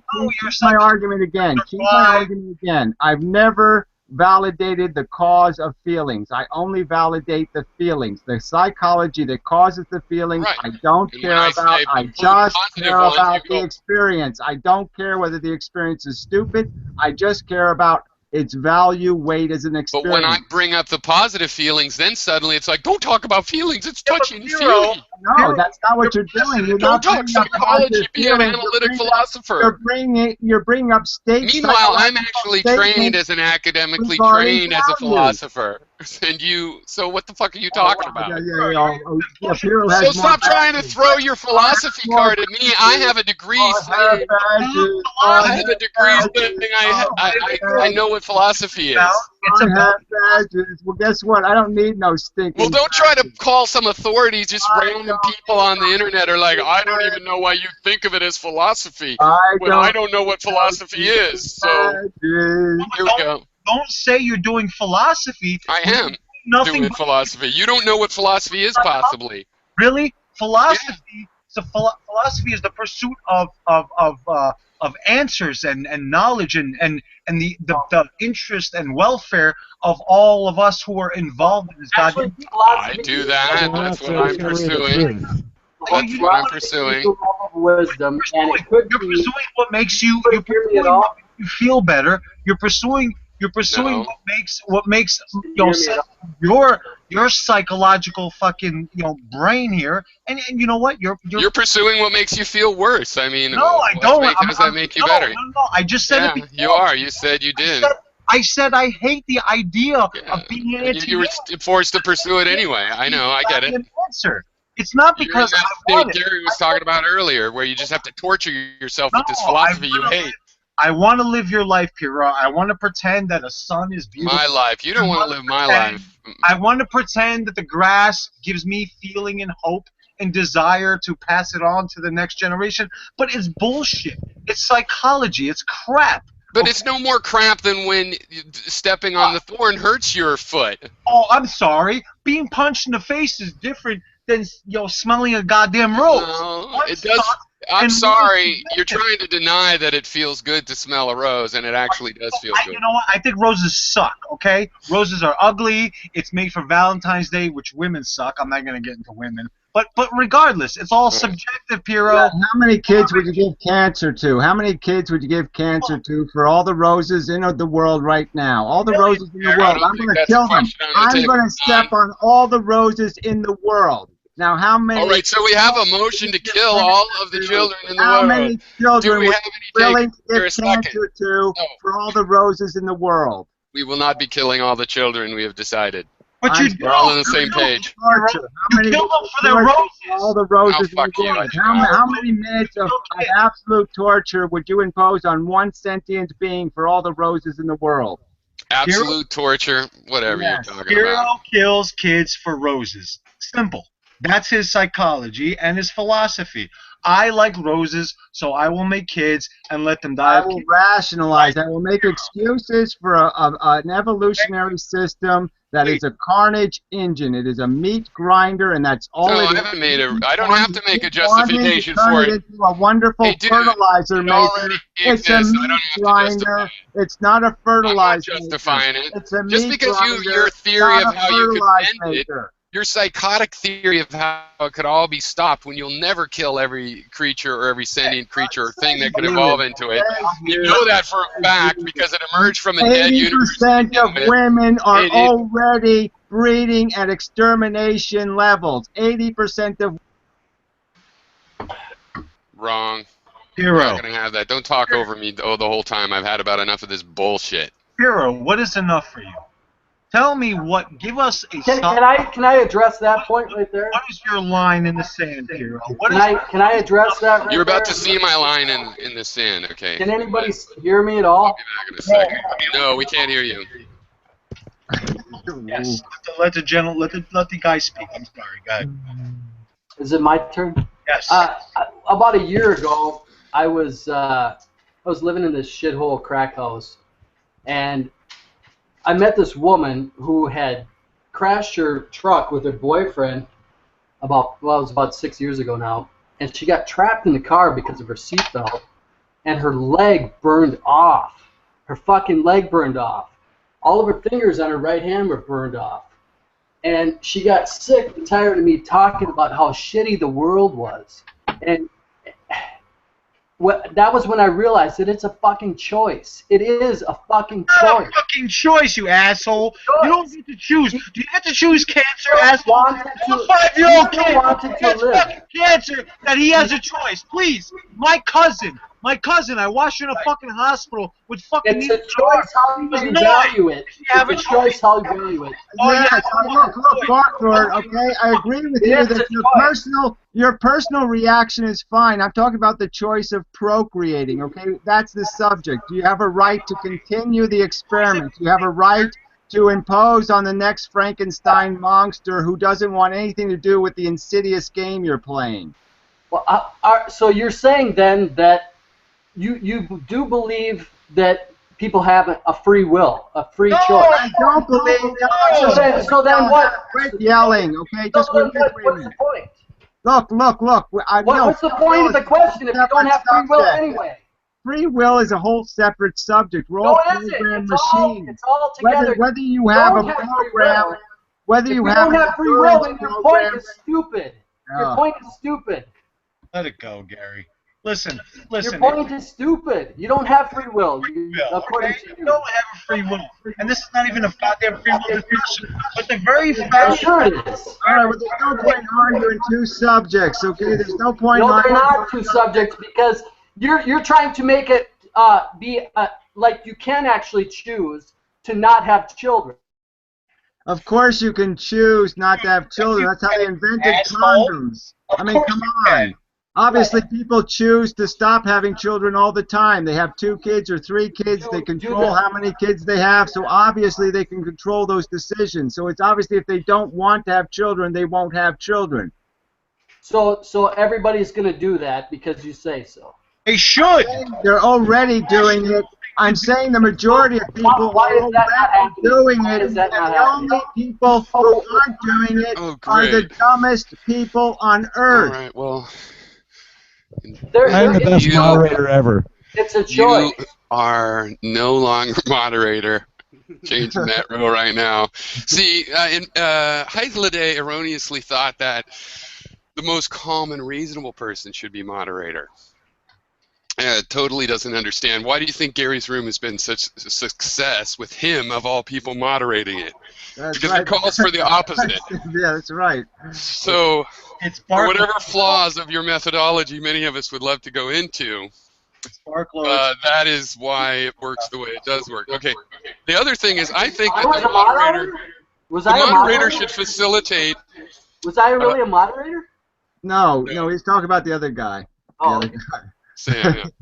So I think a moderator ought to be able to notice somebody's made a point that wasn't answered and then interrupt if necessary to encapsulate that, but then try to stay off and let the other people, and all these complicated things. Really, it should be the smartest person in the room, and what I'm saying is I'm going to be the moderator. Yeah, that's the way to go, Carol. Yeah, you got it. Be the dictator. Tyrant. Well, I mean, I asked people if they were willing to not interrupt, but they said no. So I mean, I don't know what I can do. No, we had said that we'd have to have rules, right? But see, that you could actually be a great moderator. I'm just teasing you, right? But I agree. You're reasonable enough that you don't want to impose rules arbitrarily, and therefore we would actually should go through. We could make some videos about it. It wouldn't be hard. Some rules. The thing is, you're going to have to realize as the moderator, people will. A non-interruption rule is there because it's constantly broken. It gives you legitimacy to interrupt, but it's still going to happen. Well, look, you have to also understand the context. I mean, I've made over 4,000 videos. I like arguing in video because then I get a chance to talk, and the other person gets a chance to make their video, and they get to talk, and I can respond to it. So I'm just saying there is a sense where I don't think I'm cheating people by saying when I do live conversation, I'm not going to be excessively redundant. I mean, we already know some of the parameters of conversation, so why are we arguing those when we should be arguing those in video or something. Well, if it works in video, it could work here too. You don't have to interrupt. Well, I'm just saying I that guess I don't understand why they're complex, aren't they? I mean, some subjects. Why are is very free complex. will separate from your argument? I don't understand how. Well, because free will is a ludicrous concept by verbiage alone. The verbiage doesn't make any sense. There's no free. Free is an idiotic word. There's no such thing. There's absence of confinement. There is not freedom. So what would be the confinement you are free from? If you're going to have I got here late. How are you able to make decisions then that go against the genetic programming to procreate? No, don't answer that yet. Please don't answer that yet. You don't have genetic program to procreate. You have genetic Barklord, I got here late, and I would like to hear the point you're making. You seem like you're in the middle of a point. Well, I'm just wondering why. Barklord, did you shave? I'm wondering how it can be a separate argument when the choice to procreate or not procreate is actually, relevant to your philosophy, Gary. It's an impulse to procreate, okay? Now, the existence of that impulse is contingent on your values, what your psychology has maturated to be, and how you perceive having children, whether you see it as a risk event, or whether you see it as a total win event, or whether you understand statistics. I mean, many people have kids just because they don't even understand statistics. They never even think about their kid dying, right? They have a kid, but they never think about the fact that their kid will someday die of something. I'm saying it's contingent on all those understandings, so it's not really free. I can't make a free decision. I can only make a decision based on what I have my life experience. So all of your thoughts are based on partial knowledge. The decision. I'm just saying your decisions can only be based on partial knowledge, right, Gary? Because you don't have all experience. I know. I'm saying that the knowledge we can have, the quality of the knowledge is very important, is all I'm saying. I'm saying, no, we can't have perfect knowledge, but we can have better knowledge or worse knowledge, correct? Who muted Barklord? Jeez. Yeah, you're muted. You gotta wait till you gotta unmute yourself. Hit your microphone. Okay. Go ahead. I just don't know how you can make an absolute decision based on partial knowledge. I'm saying that much of what we have is way past partial. So I'm saying I know evolution happened. I know our psychology was built by a DNA molecule, replication procedures.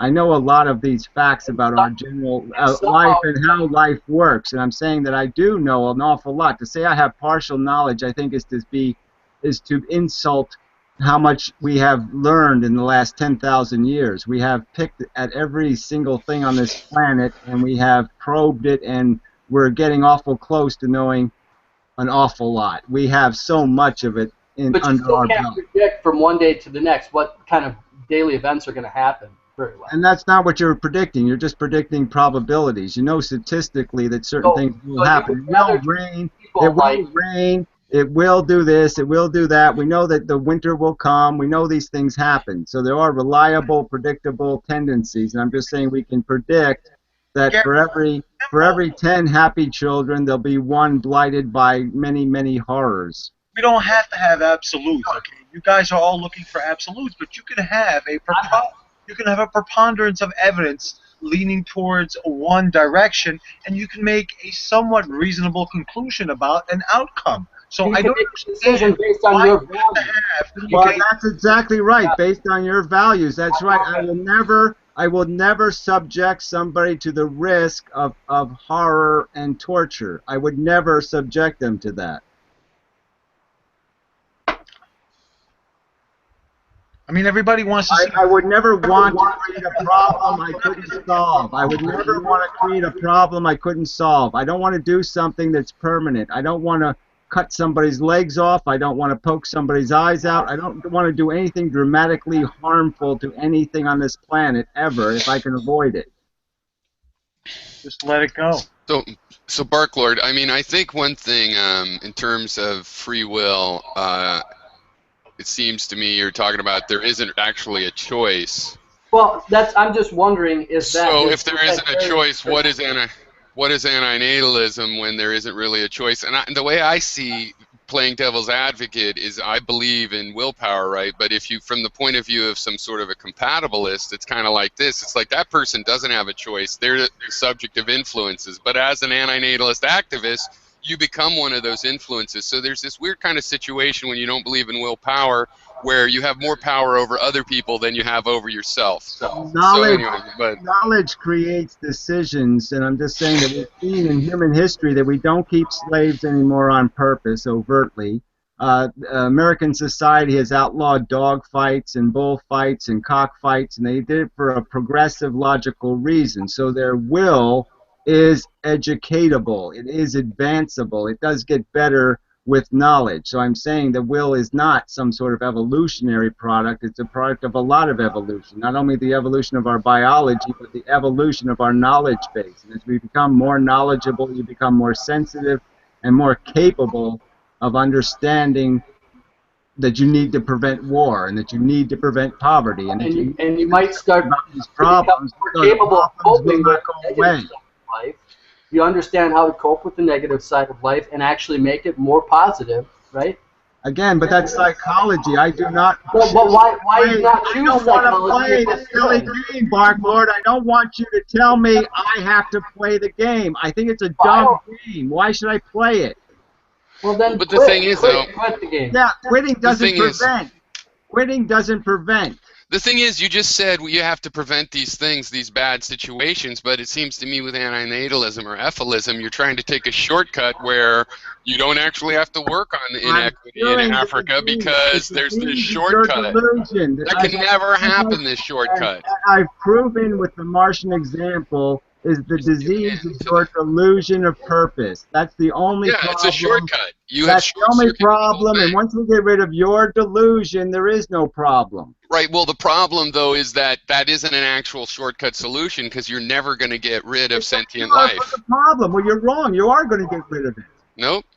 Well, you can say no, but I'm going to say yep. Okay, it's a. Well, we know it's in the nature of animals to fight for their survival, so I don't see how you're planning to overcome that for every creature. Bomb, hero. I blow them into a million photons. No, if you blow up a nuclear bomb, you're not going to kill every rat in person. A fucking photon bomb. Nature is not a justification for behavior, Piro. Nature is not a justification for behavior. We know that we have two brains, right? Okay? This isn't the point. Wait, no. You want to talk on this subject. The subject was if it's possible to eliminate all sentient life. That's not practical. Are you talking about that? It's silly, not practical. I'm just saying it's silly. We're on the verge of doing it accidentally, and you're telling me it's not possible. That's just your crazy paranoia. Yeah, like what? ISIS is going to wipe us out? Yeah, just wait and see. Just see. 6 degrees in temperature rise, okay? And 90% of the sentient life on this planet is going to be dead. Oh, that's ridiculous. No, it isn't. Yeah, that's not going to happen, no. Yeah, wait. It's only 90%.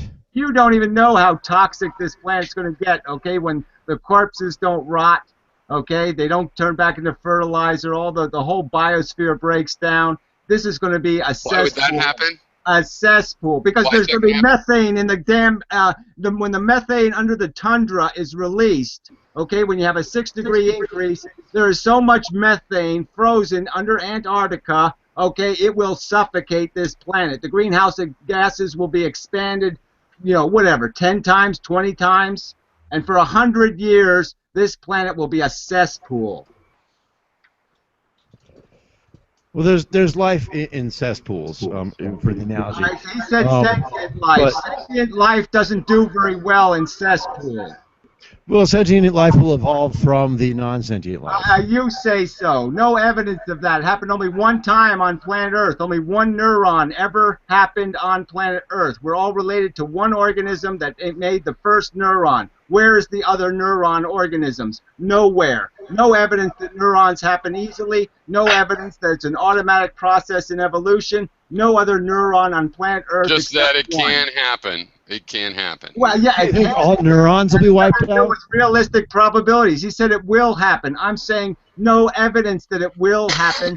Tons of evidence that it won't happen. No, there's evidence that it will happen given Tons of enough evidence chances. that there was hundreds of millions of years of evolution on this planet, and there's only one neuron. Yeah, but there's that's trillions and evidence trillions that and it doesn't trillions upon happen. trillions That's of evidence stars. that it doesn't happen when you have one. There's zillion trillions and trillions of permutations. planets, though, for it to There's try on. probability science, Piro. You're going to lose, okay? No, This you're is all losing a because let's probability. say it's a 1 in a quadrillion. There's a quadrillion planets. Then it would happen not once. talking Well, about luckily his there's a planet. quadrillion His example was planets. this planet. His example was this planet. He said life will evolve sentience again. I said, no, it won't. You're going to have to run that experiment a billion times. Yeah, well, fuck all that. I'm not going to let you kill every living thing on this planet or decide what's sentient or not, for that matter.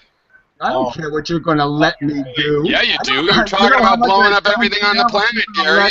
If I'm supposed to take this seriously, yeah, I am going to stop you from blowing up the whole planet just as much as you're going to do it. Sentient beings. I'm going to stop you from being a motherfucking Mengele torturing bastard for your own racist, bigoted means. You are a bigot against sensitive creatures that you use and exploit. You're a slave owner, nothing less. Nothing more. You're just a slave owner. You're an exploitive, rapist, motherfucking cunt. Here, that could all be said about you. I'll be the guy to get thrown out of the room after I make this statement, so all of you hold on to your seats. Okay, how about if I just kick you now? No, let me make my point, and then kick me. No, if you're making it to be kicked, I'd rather not hear it, probably. How about you just make it and don't get kicked? It's the reality. You lost your daughter, and you'll still have kids. End of statement. What do you mean I'll still have kids? I'm not having any more kids. You'll have them if you want them. You will actually have sex and make more kids. More kids. No. I think you're probably wrong. I'm not going to have more kids. I'm sure you would. You're sure I would if I was going to have them or something? If the circumstances were right, you would make the same decision. The circumstances were right. Right. Throw me out. It's okay. Why would I throw you out for that? No, I would agree that defending rape is the same as being a rapist. No difference. If you defend somebody else doing it, it's the same as you doing it.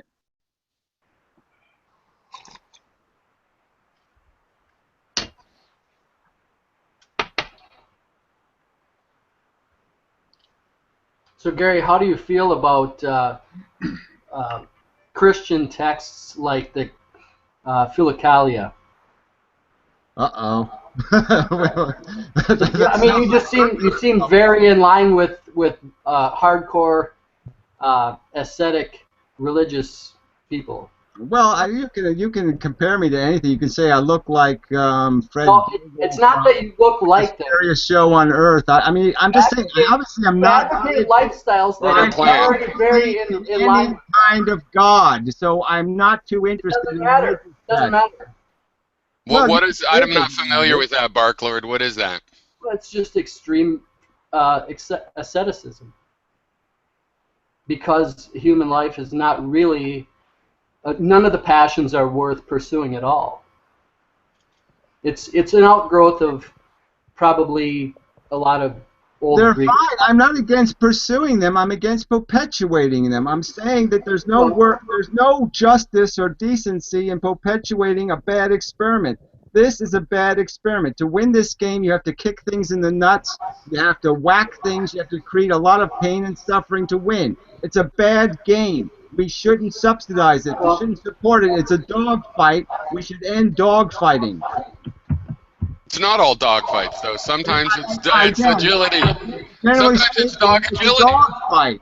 Sometimes it's dog agility. I mean, you're going to invoke dogs. Let's just face it. Dogs pretty much know how to enjoy themselves. Okay, so yeah, dogs enjoy killing each other. It is psychology. If you have a psychology, you can figure out how to enjoy yourself. You make a net positive. Then you create an absolute net positive. Then you dismembered alive. Yes. Then you create. You can say ow. Then you That's create. The difference, okay, you can say ow. You can say stop. I don't. Then you create an absolute positive through the fact that the dog has had fun at its agility contest and not even know if it won or not because it got a biscuit either way. You can say ow. It's unfair to the analogy, okay? The life evolution is a gladiator war. You're trying to turn it into some sort of grand thing that's building rainbows. And why shouldn't I do that? That's because what it's not the truth. Because I could bring up every organism on this earth. I could bring up its life. It's not the truth yet. It's not the truth yet, but it could be the truth, and we owe it to the situation to make it the truth. Would impose that.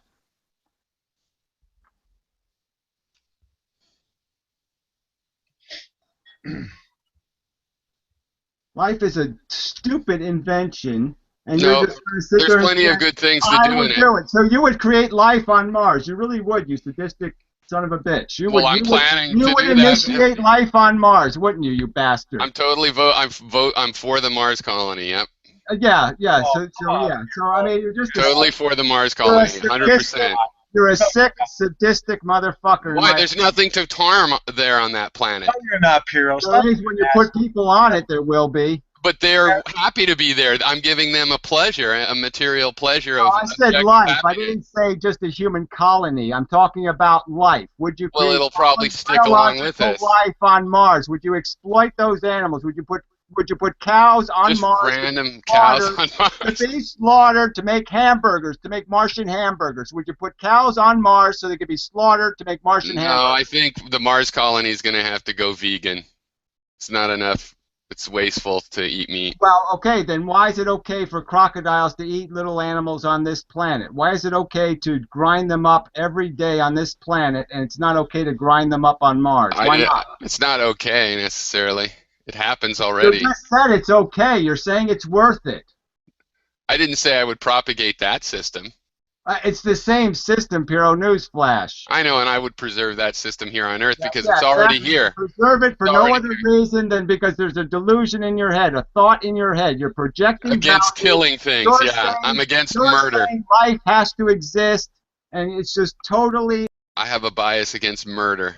Life is a cancer. It should be snuffed. He's just going on. Gary,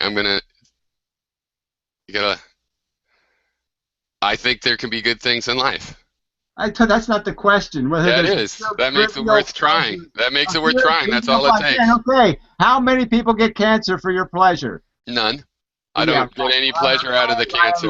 Just don't take any responsibility. How do I get pleasure out of people's cancer? Evade. How do I get pleasure out of people's cancer? Just be like Cantabod, just evade responsibility. How do I get pleasure? How do I get pleasure out of cancer? I didn't start the fire. Okay, look, you're just going to go on and on. I'm asking you a simple question. How do I get pleasure out of other people's cancer? Rainbow pink frosting, rainbow pink cupcake.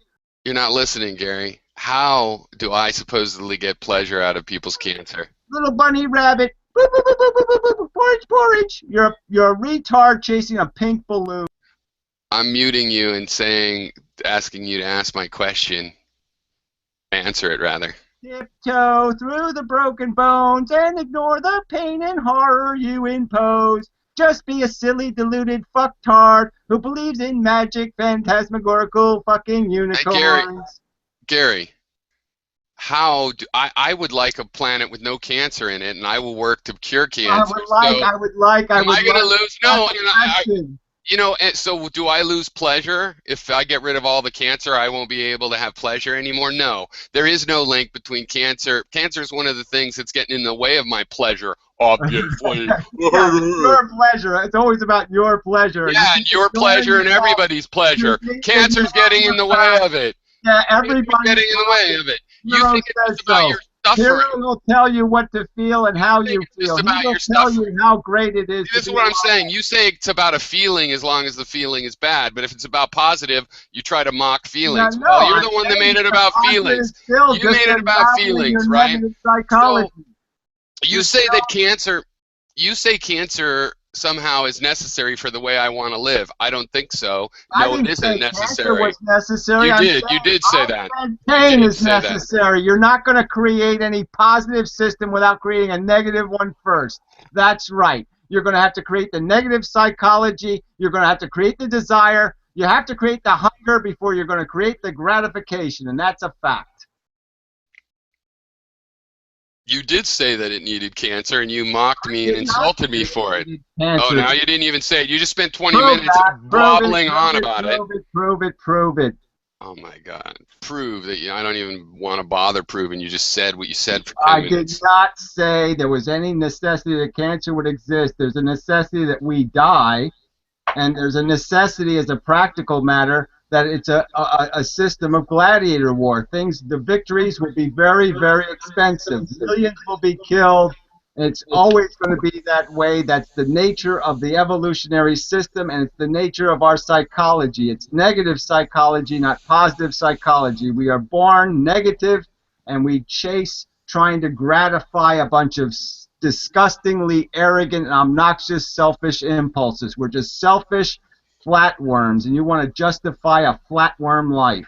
And you want to turn your misery into the only objective reality in the universe. I am not a miserable person, so that's a lie. I'm turning my logic and my ability to understand that the only way that you stop a toxic environment is you have to stop it. You have to turn off the toxin. You can't not be miserable in your system because everything is made of misery in your system. I'm just saying, you say so. You want to say I'm miserable. I'm saying I probably, generally speaking... Well, I'm not accusing you of being miserable. I was making a philosophical comment. Person, as generally speaking, goes, okay? You don't seem miserable to me at all. I'm talking about your philosophy of misery, which by that definition, we can only be misery. If you thought you were not miserable, you would be fooling yourself. The truth is, and I've defended it as a truth. Well, so that's why in that sense I was calling it. I'm attempting to describe the reality of the hellish island we happen to exist on. That is the hell that we exist in. You want to say it's not a hell, and I'm saying it's made to be hell.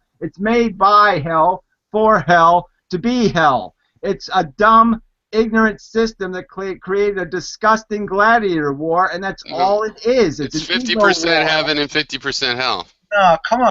No, sorry. Heaven is a silly, again, by concept. You don't describe heaven as a place where they pull swords out of your butt.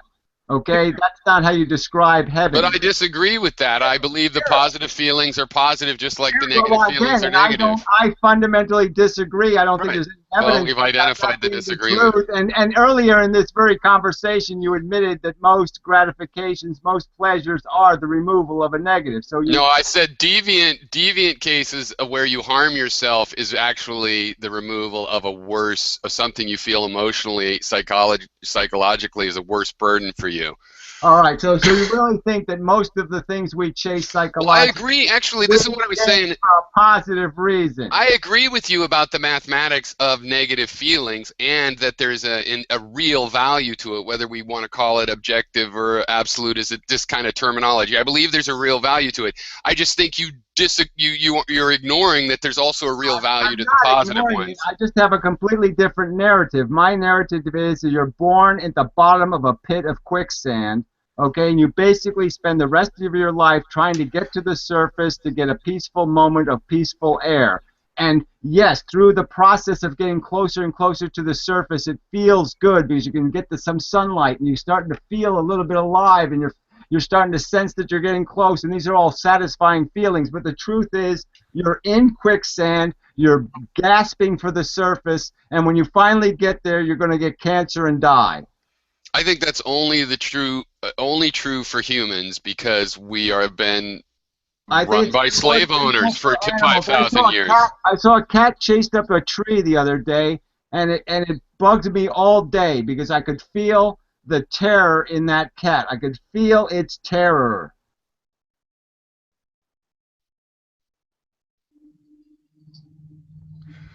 Well, anyway, I'm gonna have to wrap this up somehow because I have work to do. Yeah, I understand. Well, anyway, it was interesting, so whatever. Yeah, I would be willing to try a reasonable moderator if you want to try inventive. Probably we should figure out the ground rules. I mean, we could agree on them, but you could also just state what ground rules you were going to, what you think they should be. This week I'll try to work on the clock because I think the clock would be a good idea. Oh yeah, if you have time, that'd be great. Yeah, that would be good. Yeah, I'm willing to enforce rules as long as people are willing to agree to rules. Yeah. What I could do, I don't care what the rules are, as much as if there's no rules, then there's no reason for a moderator. I mean, it's just silly. Well, I'm just saying the moderator would have the power to just shut people Yeah, up. no, when there's a moderator with no rules, it just means the moderator has rules in his own head that he uses. But anyway, Well, I'm just saying that subject changes require an agreement to change the subject, those kind of rules. You know, so somebody brings up free will, you say, no, that's a separate subject, gotta wait 10 minutes to bring that up because we haven't finished this subject. You know, so that kind of thing. Yeah, well, I try and do that kind of thing, but everybody's like all doing a shouting match. Well, that's what I'm saying, that once you're moderator and you can mute people, then you just mute the people and you just say, everybody shut up, okay? Now we're going to start with Piero, and you're going to have to stay on the subject we were on, and then if you agree to change subject, we'll change subject, that kind of thing. yeah. Right. Well, I mean, Pyro muted you a few times today, Gary, and you kept... Right, exactly. He did for a few seconds, and that was that. I think that's appropriate. Sure, absolutely. All right, cool. We'll see All you right. guys next week or something. All right. Take it easy. Thanks for coming, Bark Lord. Yeah, everybody. Really, it was good seeing you. Yeah. All right. Take it easy. Yeah. Bye. Let's see if we can save Start the a room, Gary. Huh? Start a room. Do your No, I got a life too, you know. You don't have- I just got out of so 6 hours this morning, 2 hours yesterday. Come on, cut me a break. It's Sunday. There's a lot of people. No. You'll have to get drunk somewhere else. Go to some other room and get drunk. Okay, you're not going to do it on me. It was very one-sided in this room. It's okay. You have to. No. There's my final answer. All right. Okay. I'm My sorry. final answer. I promise. Go. No. Final answer. You're good. You're good. Final answer. Final answer. Final Bye. answer. Bye. Final Bye. answer. Final answer. Okay. I tried. You don't want to do it.